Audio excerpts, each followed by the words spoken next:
Un petit tour avec des cartes de vampires. On a un pool de cartes avec que des humains quasiment normaux. Tous différents. Donc on va mélanger pour montrer qu'il n'y a pas d'arrangement. On va mélanger, le couper, de nouveau mélanger et de nouveau couper. Et ici on a un petit pool de vampires, 4 vampires, qui ont vraiment très faim cette nuit. Ils vont chercher 2 victimes parmi les gens, parmi la population. Et ces 2 victimes, les voici. Cependant, ces 2 victimes, sentant quand même qu'ils étaient suivis, vont essayer de se camoufler parmi la foule. Donc je vous montre que je ne triche pas. Bien.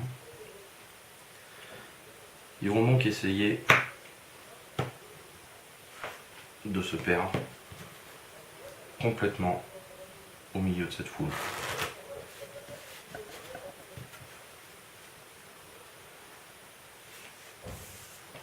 Le second essaye de faire la même chose.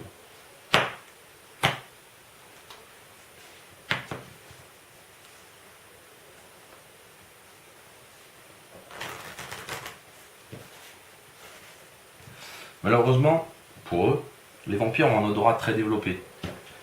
Ce qui fait qu'ils arrivent à les retrouver assez simplement. Donc nous avons nos 2 victimes ici. Et maintenant, on va s'attarder un peu plus sur nos 4 vampires. Donc vous allez très vite constater que ces 4 vampires sont complètement identiques. Voici le premier. Le second. Le troisième.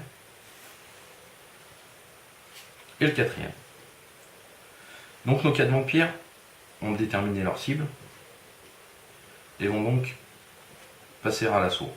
Pour cela, ils encerclent la personne, tout d'abord de loin, ils se rapprochent petit à petit.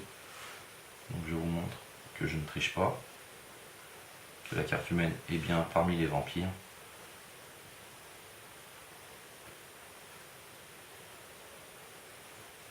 Et une fois que les vampires ont complètement cerné leur victime, à ce moment-là, on s'aperçoit qu'ils auraient digéré cette première victime. Mais comme ces vampires, ce soir, ont vraiment très faim, ils vont se charger maintenant de leur deuxième victime. Et pour cela, même technique.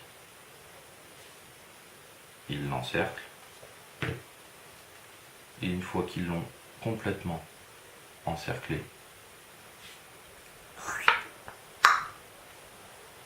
on s'aperçoit qu'ils l'ont complètement digéré. Mais on n'aurait réellement plus que 4 vampires.